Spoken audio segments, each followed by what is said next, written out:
I'm going to start off by introducing Professor Chris Fegan, who's really well known to all of CLL support and CLL members. A delight. In fact, he was one of the first people I Googled years and years ago, and remember thinking, I wish he was our consultant. So, so lovely all the time. I really did. I really did. Anyway, he is Emeritus Professor at University of Cardiff School of Medicine. He has retired, sadly, for all his people from his day-to-day practice, which I know, I've talked to a lot of people on the helpline, are very sad about that.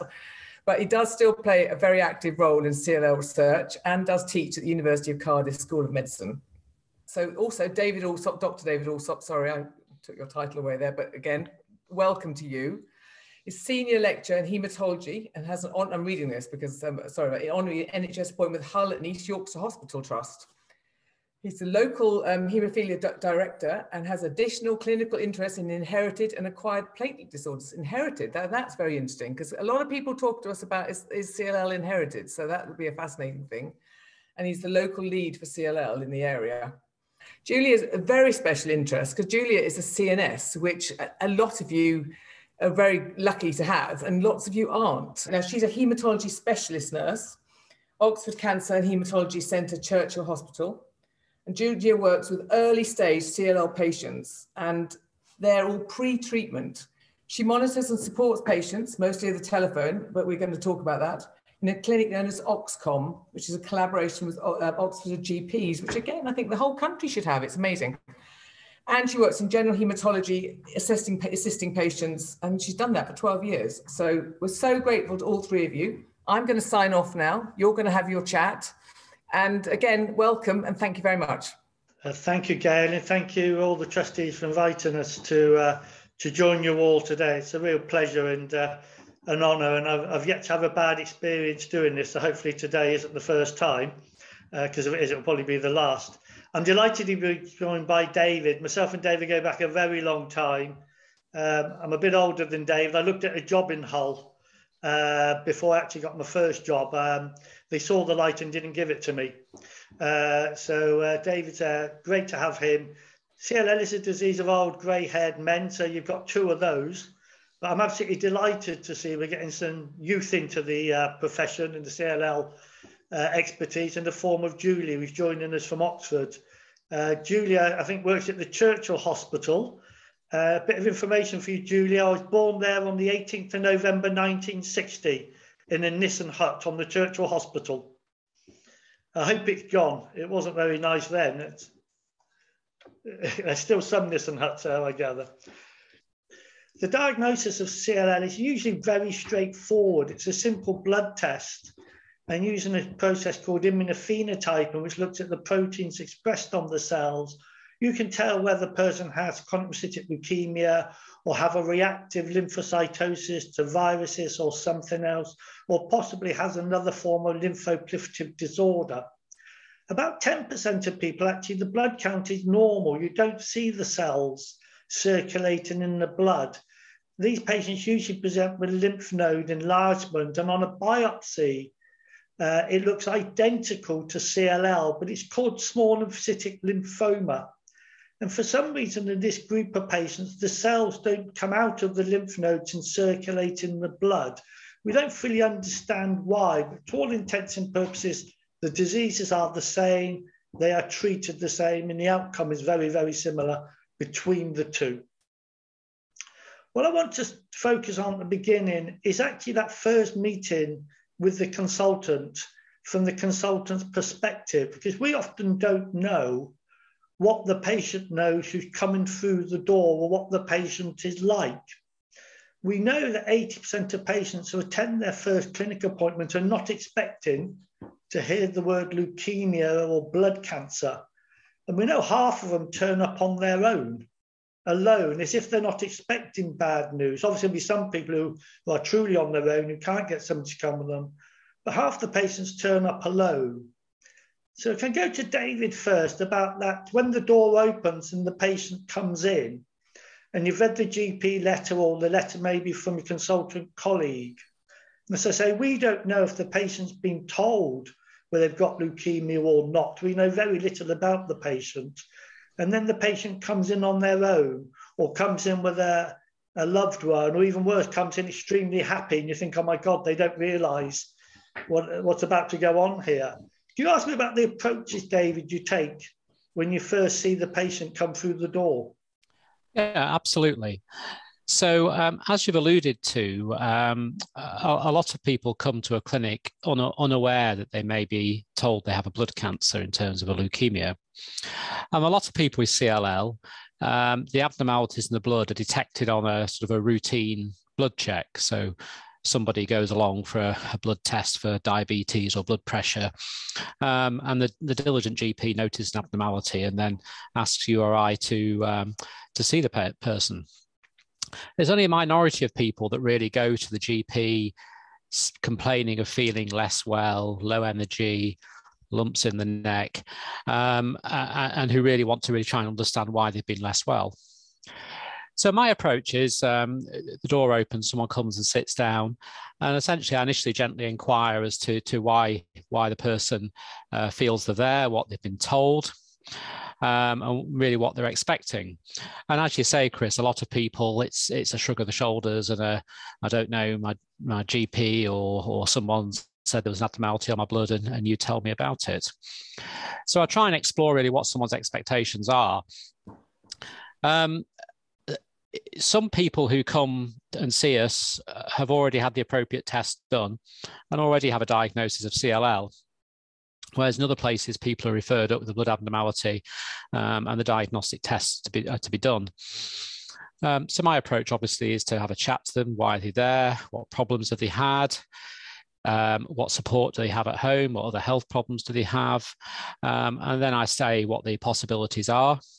Sometimes it's really quite clear from the blood test that there is a CLL or some sort of blood cancer. Other times with more marginal abnormalities, it might be a normal increase of lymphocytes in response to something else. And I discuss the two possibilities. But there's really no getting around. Sort of, you have to explain that you are testing for a type of a blood cancer, and it's a possibility that you'll have CLL. Yeah. On that note, David, quite often you feel the consultation's going well, and you mentioned the term leukemia or blood cancer, and almost a veil comes over their faces, as if to say, "Sorry, am I in the right clinic? That's you right. do know who I am, don't you?" Yeah. What do you do then when actually that sort of look comes across their face? Yeah. So we say that we understand that is not what they want to hear and possibly weren't expecting, but you try and emphasize that the word leukemia is a very, very broad term, and it encompasses CLL, but it also encompasses acute leukemias. And very often people's awareness of leukemia stems around a different disease called acute leukemia. And very often these people are featured in newspaper articles and have stem cell transplants. And so I try and explain that leukemias encompass a large range of conditions, and then have a discussion about what CLL is and what it might entail. But it is difficult, and everybody is different. So you have to go. The pace of the consultation has to be tailored to the information that somebody is ready to receive at some point. So I'm sure that you and certainly we don't have a set script that we rattle through and then move on. It's all tailored to what an individual wants and expects to hear. And very often these conversations take 2 or 3 or sometimes more consultations, and very often supported by people like Julia, and who give additional information.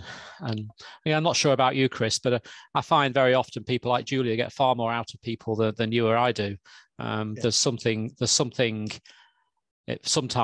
about being the consultant or being the doctor that people don't open up to you in quite the same way. The way we used to do our clinic is I have the clinical nurse specialist in with me when I get the diagnosis to the patient, and we'd have a natter about it along the lines she said, depending on how much progress we were making, we may do the whole consultation just in my room and myself leading it. Quite often that veil came down. It was very evident that we weren't actually achieving much by carrying on talking at the patient almost. Yeah, that's right. And the nurse would lead them away, get them a cup of tea, sit them down, and almost start again. That's right. With them. So the nurse was picking up the pieces. Yeah. So So Julia, when you first meet these patients and that very first consultation, what are you hoping the patient is going to be leaving the clinic with, and how do you go about imparting that information? Thank you. Yes, I mean, it's obviously a really, really difficult one sometimes to gauge. And like David says, you know, it is about trying to understand what the individual's needs are right at that point. And my starting point often, if I'm in the situation of the kind of with the cup of tea and trying to pick up the pieces, is my first question is always, you know, what did you take from that? And you know, how did that feel? And try to just break things right back down to the start and see, you know, what has been taken on board. And I think from there, then there might be just something very, you know, a practical worry that someone's got initially. And I think it's trying to understand what that worry is, and then perhaps trying to give a bit more information once you kind of understand what that worry is. I think my approach is to try to give across as much key information that I want the patient to kind of be aware of. And I think at the very least, my contact details is probably the key thing. If you've got burning questions, please, in the next few days, give me a ring. I always offer a support call within around 2 weeks to follow up the consultation, to go over those burning questions once they've left with a pack of information, which I say, you know, read as much as you feel able to, put the rest in a drawer if you feel that's how you want to deal with it at the start, but know that it's there. And I go over what's in the pack briefly and make sure that I've kind of given the key information about what you really do need to know. And I think the very least is probably, this is how to get hold of us when you've got those questions and those concerns. Do you obviously hand out written information, direct them to websites as well, or is that in the written information, and do you recommend some of those? So our pack contains the booklet about CLL, the combined booklet that's been developed, and it also has information about support services. So for us, that's information about the CLL Supporters Association, about Maggie's, which is the cancer support team who are actually on site at the Churchill as well, how to get hold of them. We also talk about the Macmillan Benefits team in Oxford. We have a team who offer consultations about what benefits you might be available to you, and they can go over that with you. And I always recommend that for all patients, because you never know what you might be entitled to, no matter what your financial circumstances are. I will also include information about obviously how to get hold of us, what our service actually, how our service runs. And we're just developing a couple of documents at the moment, one of which is kind of a sort of a living well guide, really, with all the key information about how we communicate with you, who the team are, with some pictures, who to contact if you've got a query like myself, or who to contact if you're really unwell, potentially. Now, obviously, that's a lot of that is for patients on treatment, but also it could be for someone who was worried about a concern about an infection, for instance, and having a high temperature. So that information. And I like to impart a bit more information if I can, verbally, but obviously it's in the leaflet about what B symptoms are and how to look after yourself and understand those symptoms, and about sun safety and about the increased risk of picking up abnormalities with your skin. And I guess those things are the key things that I go into in that first consultation, if the patient is kind of ready to pick up that information as I've gauged it to be. Yeah, and that is a bit of it. You're trying to gauge exactly what the patient is able to take in, having only met them for a phenomenally short time.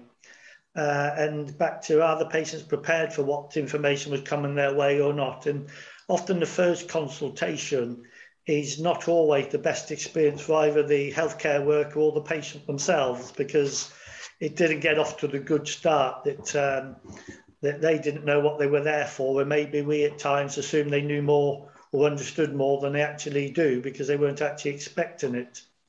Yeah. So going on to the first consultation, they then come back with a set of questions. The sort of common questions people often ask are, does it run in families?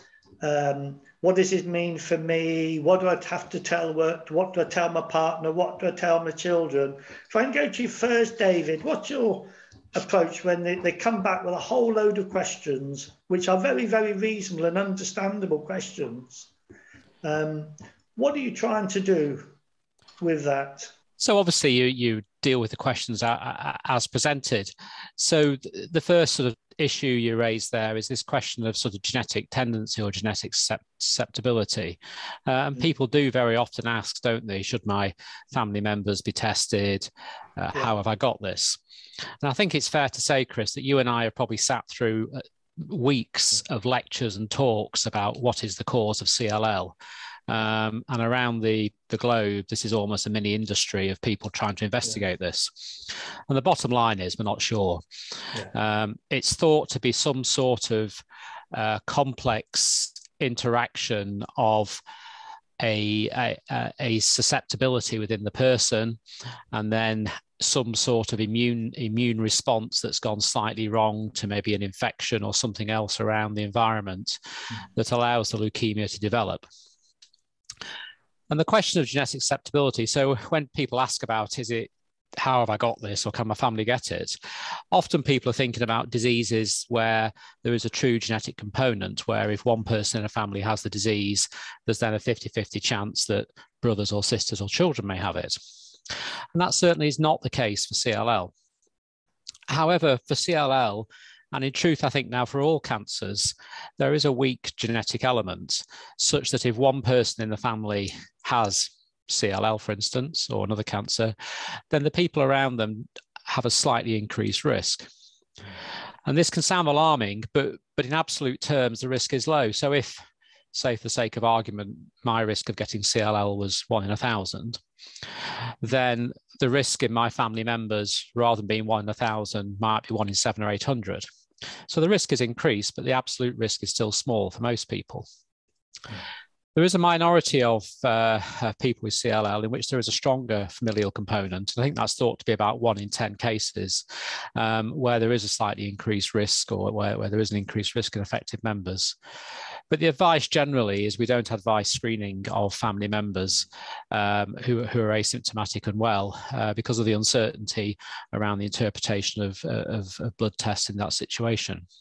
Going on to yourself, Julia. So that infection risk with patients go away, read the information, and the problem with the written word, it's a bit like receiving text from your loved one. You're never quite sure if they're praising you, being sarcastic, or warning you they're about to walk out the door. At least the way I read text anyway. The written word means different things to different people, even though the words are the same.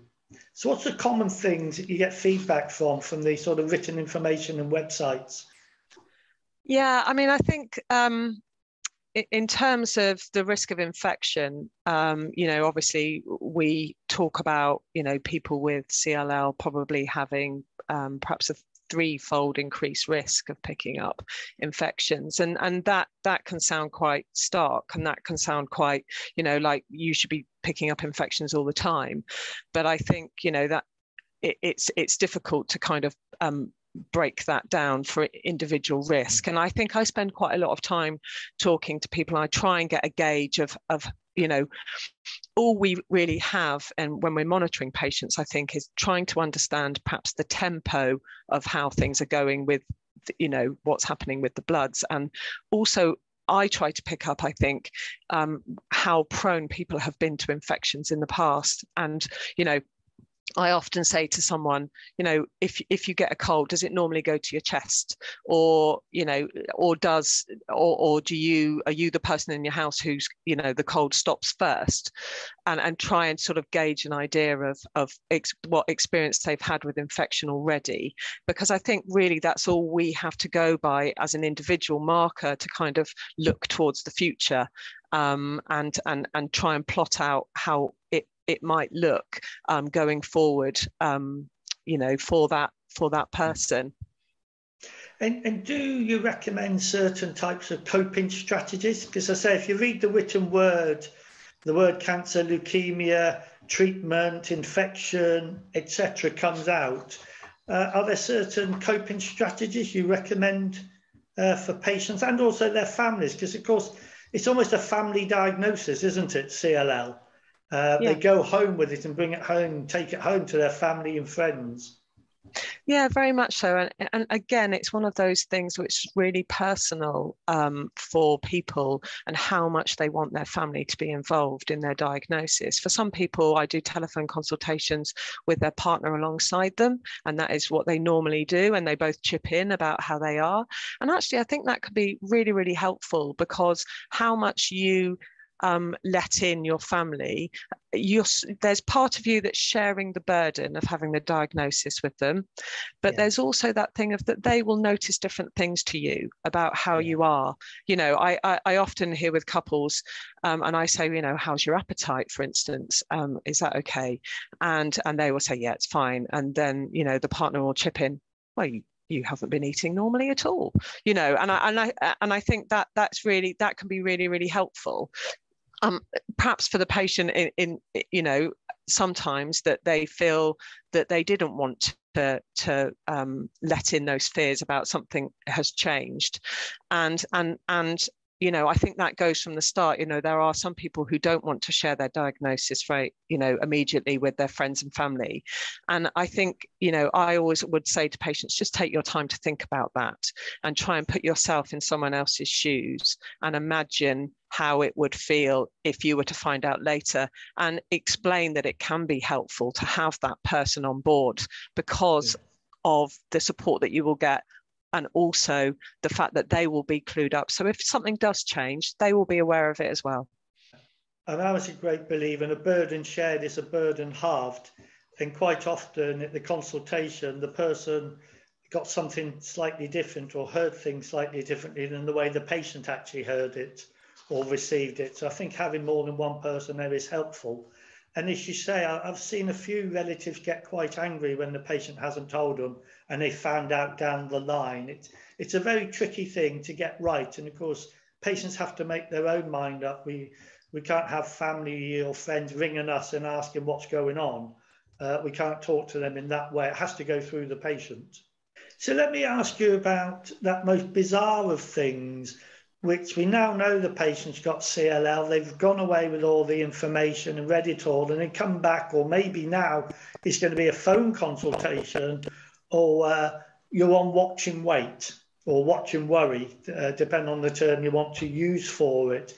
It just seems incongruous, doesn't it, that we're told with breast cancer, bowel cancer, lung cancer, the earlier you get there, the better the earlier you start treatment, the better the prognosis. So a lot of cancer care is about getting the patients earlier. And in CLL, when we get the early patients, we actually tell them to go away. How do you cope with that? Because some patients I know have really struggled with that concept of they've been told they've got cancer, it's incurable, and I'll see you in 12 months or whatever the figure may be. How do you approach that? So I've had those meetings with people and broken the news that people have CLL and said, we'll keep an eye on it and see you back in a duration of time. And then people have quite reasonably said, well, so you've told me I've got a type of cancer and you're not doing anything about it, doctor. Yes. And it's a very, very good point. So for people that present to us with symptoms who are unwell, and we find CLL, I mean, no one's happy about being diagnosed with cancer, but sometimes people are relieved that there's a reason why they've been unwell and something can be done. But for people who are asymptomatic, then monitoring and watchful waiting in some form or another is the right thing. And this has been looked into in the past. So people have done clinical trials in the past where people with CLL that's not causing any trouble, that they get given treatments to try and damp the CLL down, even though they don't have any symptoms. We're certainly very good at making the numbers look normal on the computer screen and bits of paper. So we could certainly give treatment to make the white count look normal. But the trials previously done haven't shown that ultimately impacts on what's most important to people, which is staying well and living a long and healthy life. And because we know a proportion of people with CLL never progress to the point of being treatment, if you take the approach of treating early, then you're going to treat some people who would never need treating, and some of those people will have side effects related to the therapy. Now, that said, this is an ongoing area of research, and as the therapies improve, which thankfully they have, I would never have dreamed 10 years ago that we would be where we are now with all the treatments we have. So there's a group in Germany who are really trying to identify people with early stage CLL, but which has markers that predict maybe it's more likely to progress forward. And they're doing a trial randomizing such people to a novel agent. So maybe it will change. The aspiration of everybody is to ultimately cure CLL, and that's moving forward. But for now, the standard of care still remains, if you're asymptomatic CLL, particularly that's stable, that monitoring in some form or another is the right approach. Julia, can I ask you about that watch and wait? Because, as I say, CLL is much a mental battle, especially for the watch and wait group, because we know half the patients think about it every other day. It hasn't gone away. The fact they're not at the hospital, they're still thinking about it, it's still impacting their lives. Yeah. What sort of advice and help can you offer them? I think it's a very difficult situation to be in, and people, when they're told they've got something wrong with them, the instant is, well, how is that treated? And they want to do something practical. And I do get asked a lot about, how can I increase what I do to improve, my quality of life? And I think the kind of first answer is really about, and something that we say to a lot of our patients is, what we want is for you to live your life and to take the opportunities that are open to you as much as possible. And it's really just about adjusting how you think a little bit about perhaps those opportunities that come through, and whether or not they're opportunities that you can take without having to be too cautious about what you're doing.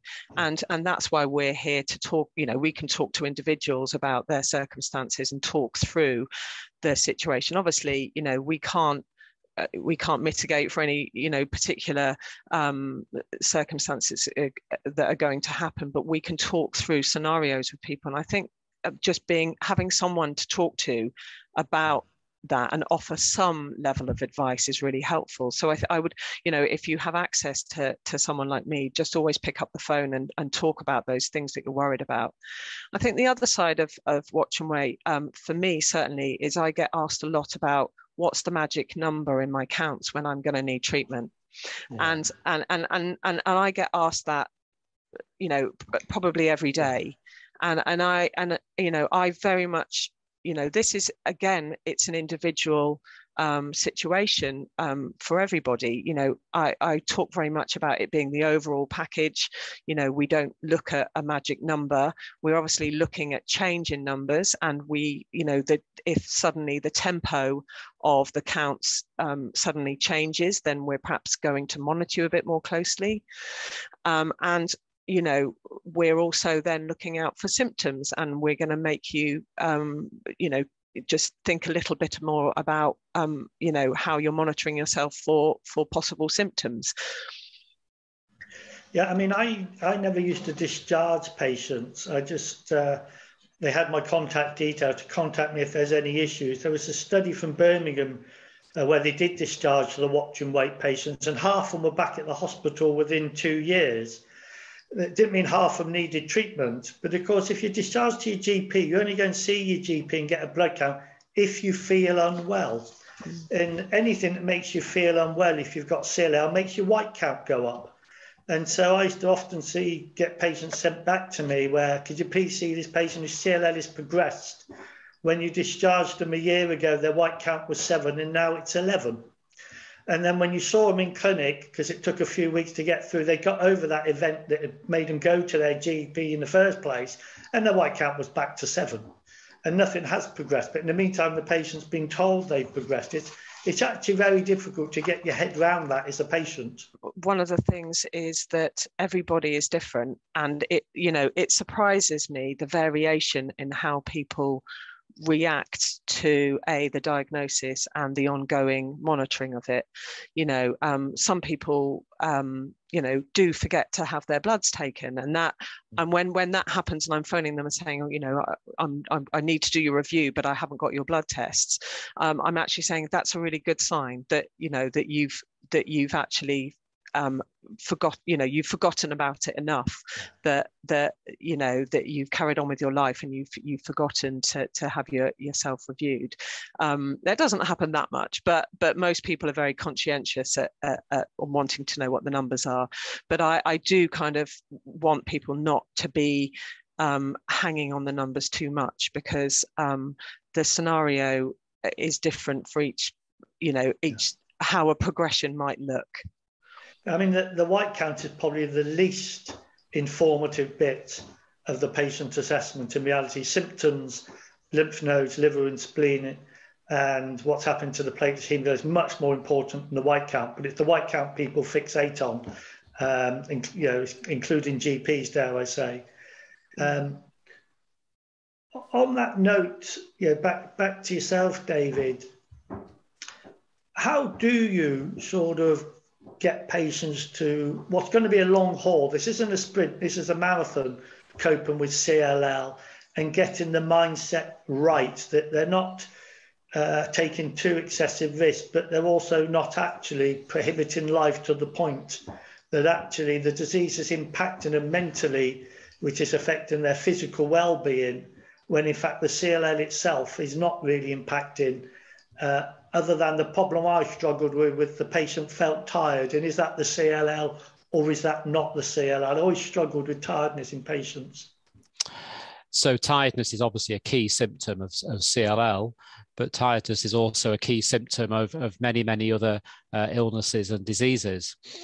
And my experience of tiredness is if somebody has tiredness as the only symptom of the CLL, so everything else is nice and stable, and the lymph glands aren't enlarged, then giving treatment to try and make tiredness better it tends to be pretty unrewarding, not least because you just give somebody another reason to have tiredness. So a lot of the drugs we give, even the new ones, which are much better, they do have side effects. So in terms of how you manage somebody in the long haul, the first thing, everybody is different. Some people just really want to put it in the back of their mind and push on. Can I go back to work? Can I keep working? So where I work, we have a lot of farmers. Can I go, I've got to go get the harvest in. That's fine. But other people, it is an issue for. It plays on the mind, and we have to support them with our Julia's. We also we're lucky in Hull to have access to a sort of a psychological support service within the cancer building that we're in, and for some people that can be helpful to have a sort of program of support. But it is difficult. It is difficult, and as you say, you can get into a trap of repeatedly checking the blood at shorter and shorter intervals, and that's probably not the right thing to do for some people. Yeah, I mean, we know that patients who present with CLL have on average 4 other medical diagnoses: blood pressure, diabetes, whatever. So you are often dealing with more than one illness, but of course it focuses on CLL because it's the L word at the end. Moving on to you, Julia, we know half the patients with CLL will require treatment on the watch and wait, will require treatment in 10 years. Half of them won't. 10 years, they're still well and nothing's happened to them. So a lot of patients ask about diet and exercise. What can I do to help? Or is there anything I can do to slow down the chance of it progressing or reduce the chance of it progressing? What general advice is there out there for these patients? It's very difficult to, give a lot of general advice about kind of how to slow down the progress of CLL. I think, there's been various studies that have been done about things that you can do to improve your chances, and I know there's a lot of more information coming through about the role of exercise, for instance, and obviously the role of exercise with tiredness and fatigue. We know that there's a link between being able to do exercise and or doing exercise regularly, light exercise, improving things like fatigue. And I definitely always talk to patients about activity level. And I think actually, one of the things which, even if you're only increasing your exercise level even by a small amount, I think just the other benefits that come along with that, potentially reducing fatigue, increasing your mental well-being, perhaps doing something, social as well, like joining a walking group, for instance, those sorts of things, and keeping your mind off it and keeping going with normal activities in your life, I think are extremely important to get across. Diet, I think, obviously we have an idea about what is a healthy diet, and I think it's always worth checking that with a patient, because I think there's a lot of assumptions are made by, do you eat healthily? That could mean anything to lots of different people, lots of different people. And I think I sometimes explore that a bit more. And often talk to people about things like, a lot of people, for instance, have given up meat. Recently it's become, more of a common thing for people to do. And often I'm then talking to people about sort of their iron levels and things like that, and making sure that they eat enough iron and things like that, because that can then alter what happens in your bloods, and that can then create a slight confusion if that's related to the CLL or not, if someone became slightly anemic, for instance. So I think, I do talk about people's diet. I'm not an expert in diet, but there's certainly people that I can put them onto, perhaps talking to a nutritionist. We also have a health and wellbeing team that we refer people to, and that can help with things like nutrition, but also things like losing weight if they want to lose weight, and doing some structured exercise as well. So I would definitely refer people on, and it's in similarly mental well-being, like David says, we do have access to psychological support, and there's also things like talking spaces that I refer quite a lot of people to help with increasing their mental well-being, which obviously during COVID, we've really realized that the role of understanding our mental health and how we can help ourselves with that. Yeah, I used to always emphasise, if they did smoke, stop smoking. It's probably the single biggest thing you can do, because chest infections are such a problem in CLL patients. But I also used to emphasise, I remember when green tea came out for CLL, there was a study with the active ingredient from green tea, but you'd have to drink between 5 and 10 litres of green tea a day to get the dose they used in the study, which was a failed study anyway. If you drink 5 to 10 litres of green tea a day, you're a phenomenally healthy person, but you won't be healthy for long with that. And likewise, vitamin D, a lot of supplements. If vitamin D was a treatment for CLL, or prevented or proven treatment for CLL, or prevention of it, then we wouldn't be spending £34,000 a year on the ibrutinibs of the world. We'll be spending tuppence halfpenny on vitamin D. But some patients do derive benefit from it. So my advice was always, if you want to try these things, then please do, but don't spend too much money on it, because none of them have proven value as yet, although there are ongoing studies, of course. I'm going to move on quickly, but before then, Gail, are there any questions from the audience about diagnosis and that first meeting in information? Definitely, and Facebook's been going a bit sort of loopy, because you three obviously give a fantastic diagnosis, and how wonderful to have Julia. I would be thrilled to have a CNS like that. But not everybody's having the same experience. And across the country, it's vastly different. And certainly people feel what do they do if they don't get that positive diagnosis? I mean, certainly I told at an airport or on the phone, and I don't, so a lot of people feel they're phoned up by their GP just randomly because they've gone in for, I don't know, blood test to do with a knee operation or something. So I understand what you're all saying about the wonderful way your departments work and how fantastic is that. But not everybody's coming back with the same vibe and saying, so what do people do? Do they just have to put up with a bad treatment? Or do they go for second opinions? What do you suggest? My usual port of call, if you get off to a bad start, is give the doctor. The GP, I think, is slightly out the loop at the beginning because, as I say, they may have the blood result and all they're doing is signposting you to the hospital for the information in diagnosis, etc. My usual suggestion is you go back to them, you say that you're a bit unhappy about the information you received, you expected a bit better, whatever.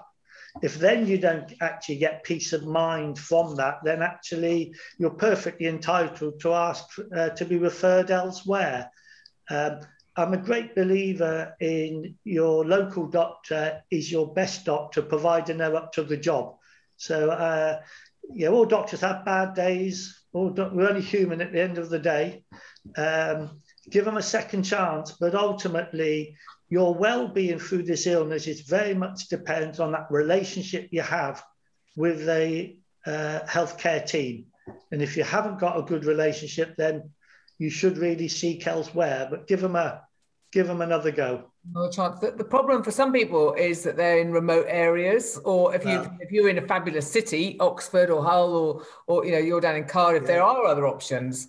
But for some people, they've got the one haematologist who doesn't even specialise in CLL and is looking it up on the screen as they're sitting there. And I think, I mean, for me, listening to you, it was a very warm, fuzzy feeling because all the stuff you're talking about is very proactive. But for some people, particularly people are saying now on Facebook, well, gosh, I'd love to be treated by those three, and it's just not happening for them, and that's a sadness, really. Rather than, I'm not saying you three could do anything about it. I'm just saying not everybody's getting the same experience that you're offering. I mean, with the best will in the world, there is a variation in NHS services around the country.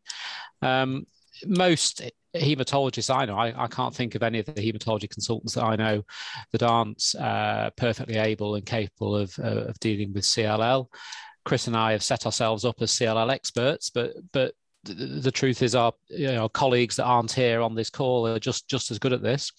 But ultimately, under the NHS constitution, you do have a right to seek a second opinion.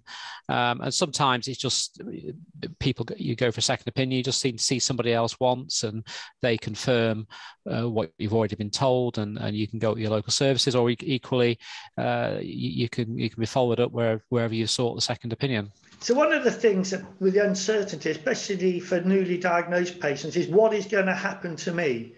I may not need treatment now, but I may need it in the future, or maybe I do need treatment now. So it's been a whole industry of which I must confess I've been part of, which is prognostic markers, trying to predict what will happen to patients in the future.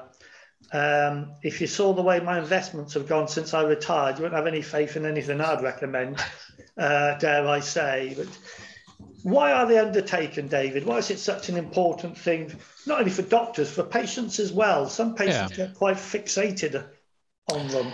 Yeah, so prognostic tests are some sort of assessment, not necessarily a blood test, that then maybe gives you some insight as to what the future may hold.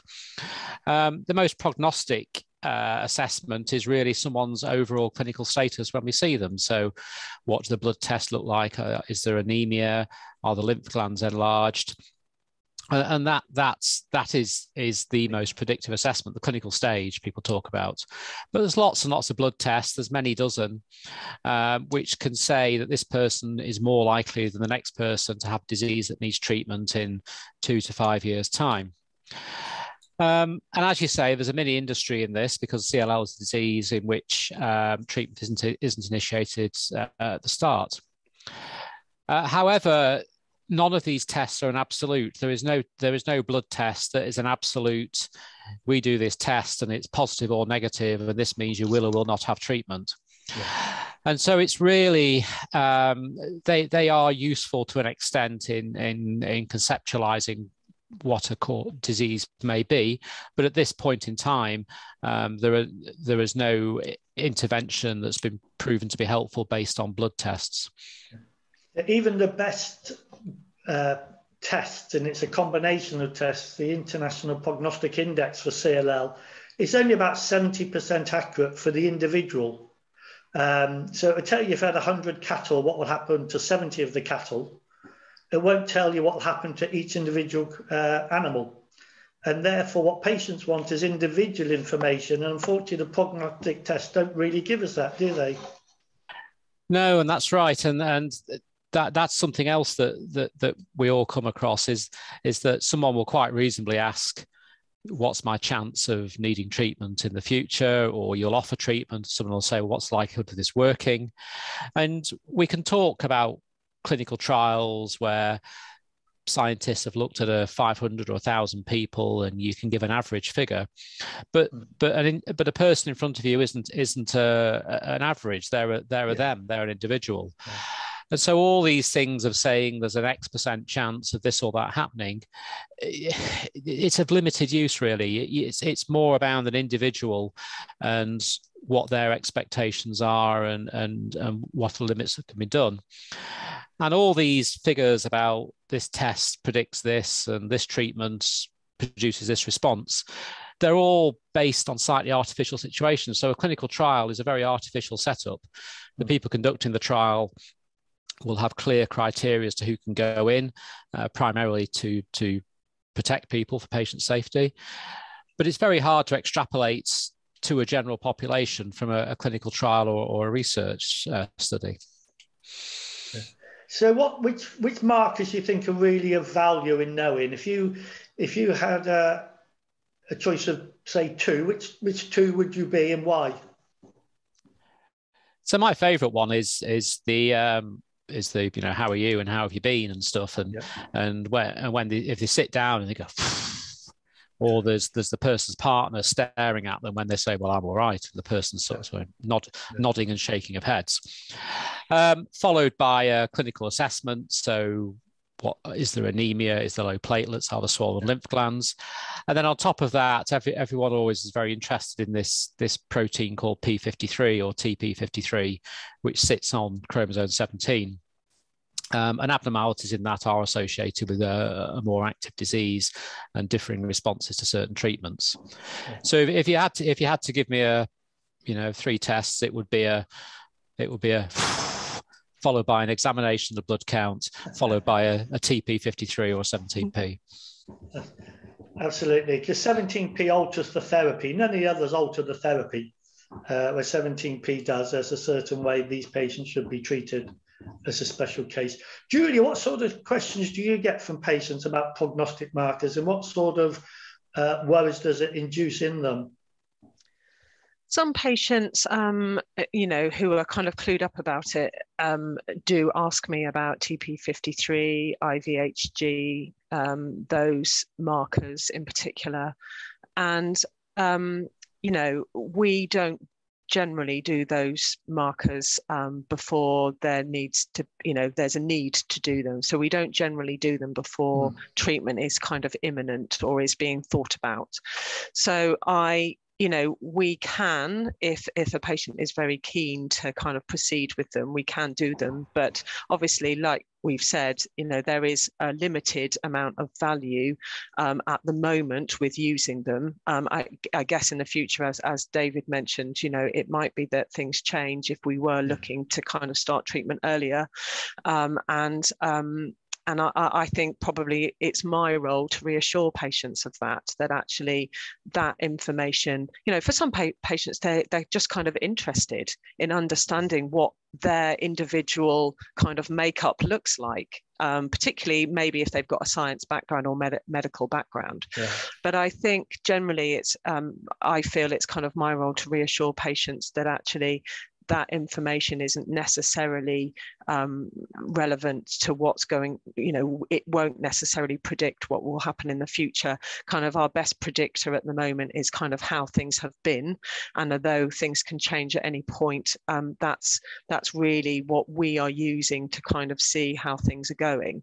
And the important thing, I think, from my point of view, particularly in managing people on the telephone, is that they alert me if they've got changes in what's going on with them individually, and if they've got symptoms, particularly if they've got a change in a B symptom area. And for me, I think my role is kind of, I guess, educating people that that is the really key point to them monitoring and us monitoring their disease. Yeah, I think prognostic markers have been overplayed in the past as in being useful. The situation may change if we get to more deep genetic testing. It may be able, we can identify, there's probably genes which give you CLL, and there's other gene abnormalities that make your CLL grow. And when we get to that level of knowledge, it may be we can be able to split those two groups of patients. But at the moment, that's purely for research and the future at the moment, with the exception of P53. I don't find the blood test really very helpful at all. And I think it does worry a lot of people unnecessarily. They're CD38 positive or ZAP70 positive or this, that, nothing ever happens to them. But they... because you're one of the herd who actually it doesn't affect. So I have got less and less enthusiastic about them as the years went on, having made my career a large part in it. Moving on very quickly, is there anything about prognostic markers, Gail, before we move on? Just one question from somebody. They've got a Q13 deletion and they want to know, is that a good marker? They think it might be a good marker. But you just maybe said markers aren't as relevant. If you look at the 13Q group of patients, on the whole, they do much better than those patients with 11Q and 17P, and probably trisomy 12. So it's hard. I don't want to use the term good, because there's nothing good about CLL. But you can be reassured with that, but it's not a guarantee. 13Q patients may progress, but is a herd, is the herd to be in. Good. Moving on, I'm going to move on to treatment. And we've touched a bit on why we don't treat early stage disease. As David mentioned earlier, there's no real evidence at this moment in time, using the treatments we've had to date, that treating the disease at an early stage makes any difference. Although the situation may change, this is still being actively pursued by many groups around the world. But that's for patients early stage, no symptoms. So usually treatment is reserved for symptomatic disease, enlarging lymph nodes, liver and spleen enlargement, give abdominal discomfort, weight loss, sweats, tiredness, fever. So David, moving on to yourself, what are we actually trying to achieve when we sit there with the patient and say, we're going to give you some treatment? What really are we saying to the patient? Well, what we're trying to achieve is to either make the person feel better. So if they're unwell, the goal of treatment is to make them feel better so that they can resume or pick up their life. Or in people whose disease is progressing rapidly and whom we know are going to have symptoms in the near future, we're trying to avoid them getting to the point where you or I go onto our ward one day and there's somebody on the ward and you kick yourself and think, wish I'd treated them 2 months ago. Yeah. So you're either trying to prevent problems that you know are coming in someone whose disease is clearly progressing, or you're trying to make somebody feel better. Now, obviously, what everybody wants is for people to live longer and better in response to the treatment. And with the newer therapies, the sort of the oral targeted therapies that possibly have a better side effect profile than some of the historic treatments, that maybe the outcomes are improving compared to chemotherapy. So we're trying to make people feel better if they feel unwell related to leukemia, or we're trying to prevent them becoming unwell when we know the disease is progressing rapidly. So Julia, when you're seeing your patients who are on watch and wait and things appear to be changing, How do you change the tone of the conversation? Because of course you may have spent many years with your fingers crossed, as have they, hoping that you're never going to need treatment and the disease isn't going to progress. How do you approach that for someone who actually it does look like the disease is going to need treating? Yeah, I mean, I think my experience, I guess, has been that CLL generally moves fairly slowly. And even when things have changed tempo a bit, you still have a bit of warning. So I think, often it's kind of a bit of a conversation that changes when you see a change in the results, and we talk about the change in the results perhaps initially, and sometimes that comes without any symptoms. And then what I might do is then shorten the time between reviews, and therefore say, well, I've seen a change, but it's not clear what the significance of that is for you. You don't seem to be having doesn't seem to be causing you any problems at the moment. Let's have a slightly earlier review time, in between our blood tests, and then I guess it gives us a chance as well to kind of talk about what might be happening. And of course, sometimes it's not going the way you think, and it's just a case of, it might have gone up a little bit and then it's plateaued. Obviously, if someone is having a symptom, then that is kind of a different situation, because if the symptom is driving a change, then potentially we'll say, well, let's see, how that is, give reassurance that, to get back in contact if things are worsening with that symptom, and we can decide whether or not, we need to see you, or perhaps, in the first instance, if it's not clear, because obviously I do a lot of work over the telephone, and sometimes not actually seeing patients, it can be difficult to understand whether, a lump in the neck or what might be a raised lymph node is not a raised lymph node. And actually, there's a set of questions that I might use to kind of assess that initially, but often I will ask them to see their GP in the first instance so that they get a better idea of what that lump is, because it may be that, coming to clinic is not necessary and they don't necessarily need to be thinking about treatment. So I think it's a case of sort of being having a sort of a series of consultations where we talk about what the changes are happening, or we try and understand what that change's symptom is and get that assessed straight away, and then we can take it from there.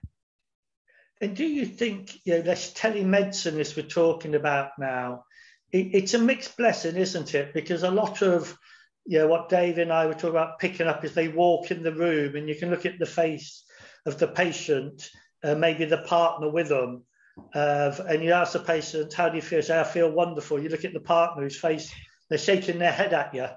Yeah. And you examine them and find they got a lump. They didn't want to tell you about it. What problems is telemedicine going to bring us about this relationship where, as David highlighted, physical examination is part of the care. It's not just about the blood count and the symptoms. We've traditionally relied on physical examination. It's part of the care process. One of the things I want to have a sort of hybrid situation for my clinic where I can see patients periodically. We do have patients currently who are kind of alternate their consultations, telemedicine,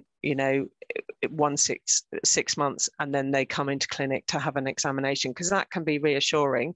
Some people still go to their GP and have an examination once a year, for instance. And obviously we are working closely with the GPs, for instance, in my particular service, where they will often, are quite happy for us to interpret things like the blood results, but are quite happy to examine a patient and make sure that, they can't feel any lymph nodes or a spleen or a liver. So, I think a hybrid working, can help that. But also, I think one of the things we're looking to do is create a video about how people examine themselves for lymph nodes and sort of how lymph nodes might feel, if they're lymph nodes that they need to be worried about rather than ones which are just reacting to an infection. Thinking about telemedicine going forwards, I think we have to find ways to make that sort of information accessible to patients. So we've decided, David, they do need treatment. Can you give us a very brief review of the treatments available and what's going through your thought processes and which one you're going to choose and why?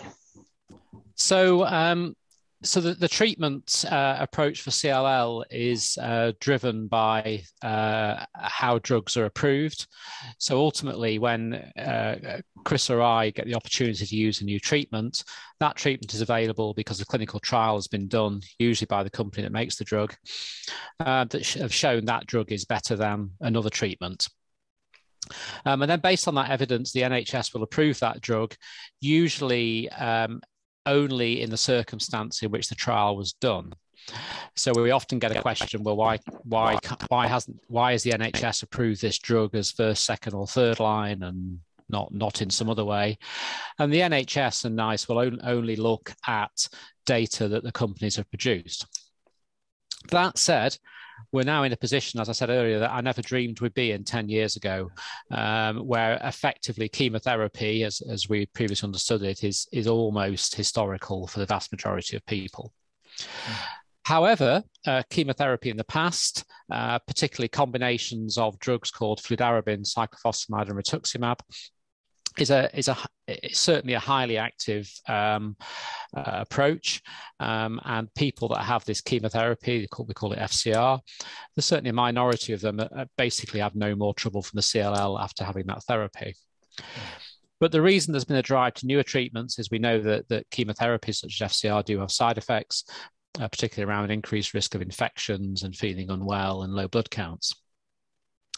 So chemotherapy remains an option for a small number of people in whom we know that there is a reasonable prospect that the chemotherapy will work and produce a durable remission. And that's based on a couple of the tests that Julia mentioned, this protein called TP53.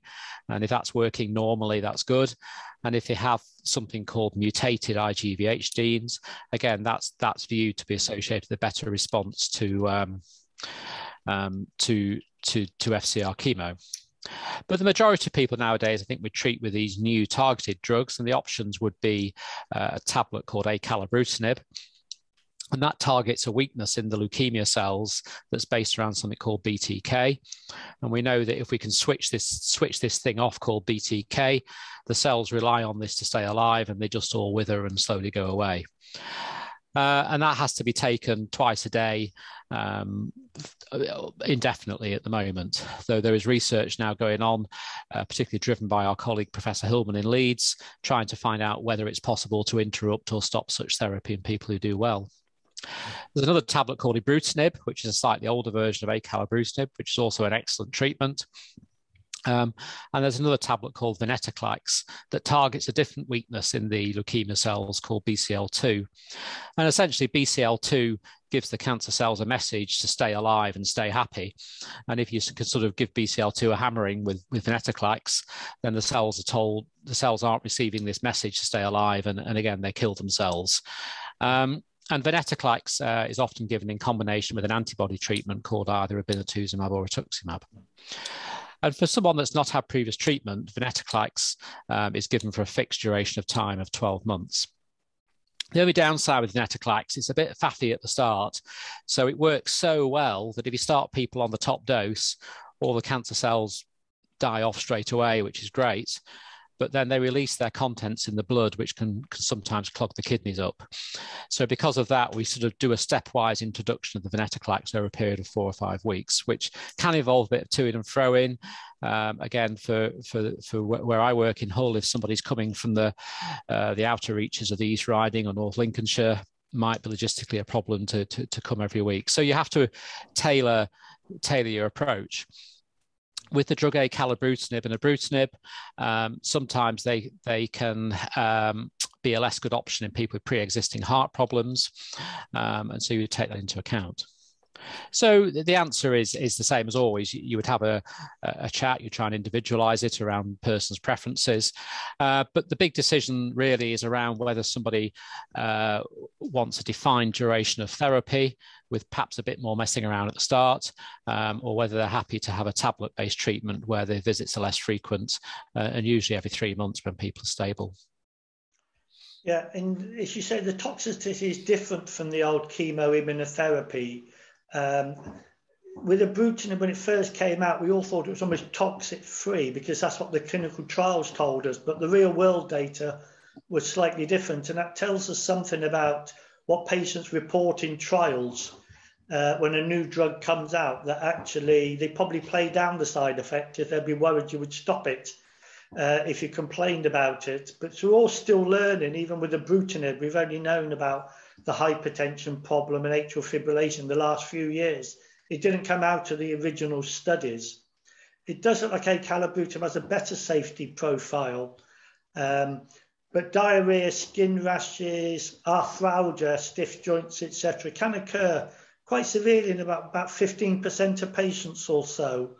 Have you found any effective therapies for, say, the rash usually stop the drug and it goes away, the arthralgia and the diarrhea? Have you found any effective therapies for either of those?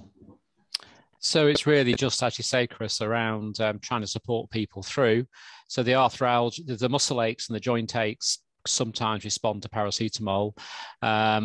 The problems, if you soldier on, by and large, they tend to settle down after 6 or 12 months. Yeah. But there's some people who just don't get on with certain therapies, and that's no sort of, you know, there isn't any fault. Just some people get on better with different treatments than others.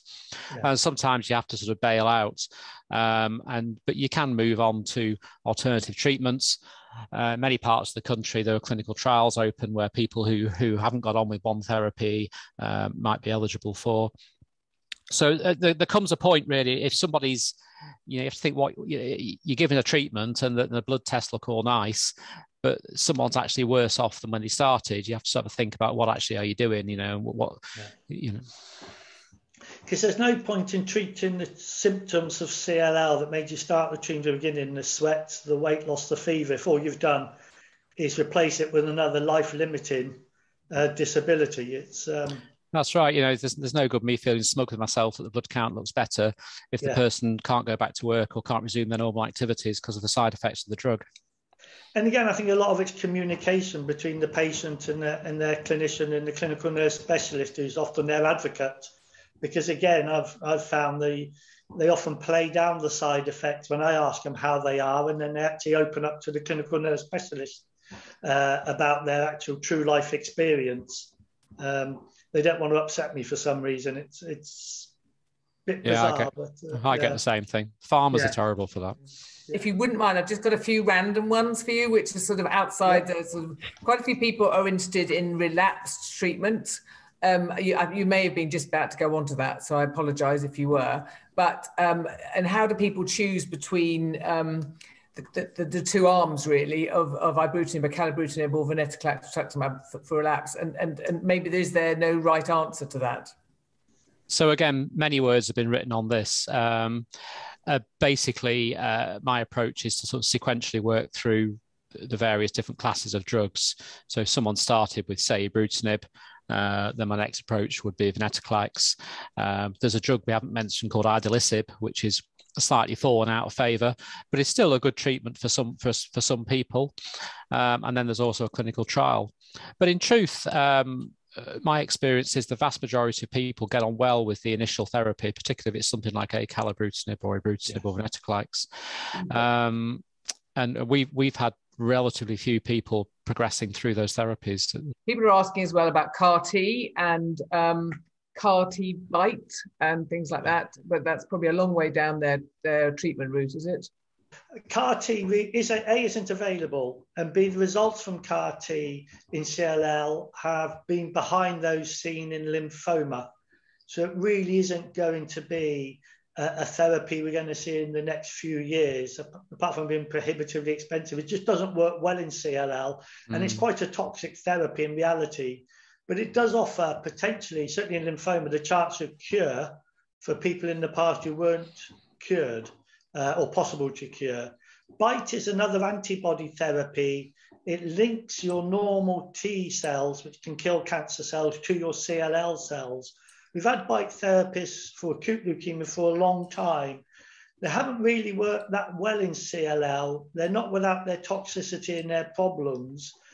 come into hospital for 5 days of infusion, and it does have a unique toxicity. So I think they're worth keeping an eye on, but they're not going to be with us, I think, for a little while. Sorry, David, do you want to add something? No, I think there's a team in London, isn't there, Chris, that have got a BITE antibody that they're rolling out in clinical trials, and they've got some early data that looks exciting. So it may well be that the opportunity to take part in a trial of a BITE drug will come probably in the next 12-18 months. So would you always recommend people going on a trial if at all possible? If we have a trial open, then we would offer it as a standard. It's an option for people, and by and large, I find people generally very much want to help other people and take the view that taking part in any form of research, so whether it's giving a blood sample or going on a trial of a new therapy. So people by and large are very generous and altruistic, but it isn't right for everybody. There is a degree of uncertainty around it, which by its very nature, and it's not mandatory, and people shouldn't feel pressure to take part in a trial. But my experience is the vast majority of people do so mainly for altruistic reasons.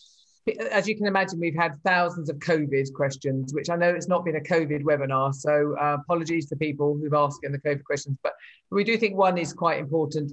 What do you think needs to be in place ideally to get CLL people back out into normal working life? There's no one answer that's applicable across the whole community. And at the start of COVID, it was sort of clear, really, wasn't it? The advice was stay at home and shield. And it's now come, and I'm sure the vast majority of people listening to this have read the government advice, which is a sort of masterclass in woolliness and sort of... and so what I do when I talk to people about it is essentially I explore what their individual perceptions are and what's important to them. Some people are very comfortable living a quiet life and staying at home and getting deliveries from supermarkets and stuff. Other people very much want to get out and engage with the world. And the advice there is similar to what the NHS is available: wear masks, do lateral flow tests if you can. That there are these preemptive treatments for people who test positive, which do seem to be good. And the vaccination program, with all the caveats about how CLL patients respond, does seem to have produced a real step change. So it's I suppose it comes down to an individual's perception of how they want to live their life and individual perceptions of risk, I'm afraid. Yeah. Thank you. And thank you very much to all three of you. I don't know if you'd like to, in turn, do a small summary. The only thing I would say is to all patients, if you're not happy with your care, you're never going to be happy by ignoring that. You have to be proactive with this illness. CLL is a family illness, or it's a community illness. If you and those loved ones around you, you're going through it with, and you may not want to pester the GP or the hospital, but then your partner is looking at you knowing that actually you're suffering it because you're not prepared to do that. If you want to live well with CLL, you have to feel you've got some element of control over it, even if that is just a good working relationship with the CNS, the hospital consultant, or the GP. You're going to struggle to thrive with it without that. So if you haven't got it, do try and get that. And the advice and support of CLL Support, Leukaemia and the other charities, they're there to help, and they're only too willing to help, and they're actually very good at it, if I can say that on their behalf. So do not hesitate. You're not being a problem to anyone. We want to get it right for everyone. It's not easy, but that's our job. Thank you to all three of you. Again, from all the trustees, very grateful you've given up valuable time, and everybody from the CLL community, CLL Support trustees, very, very grateful. Thank you. All the best.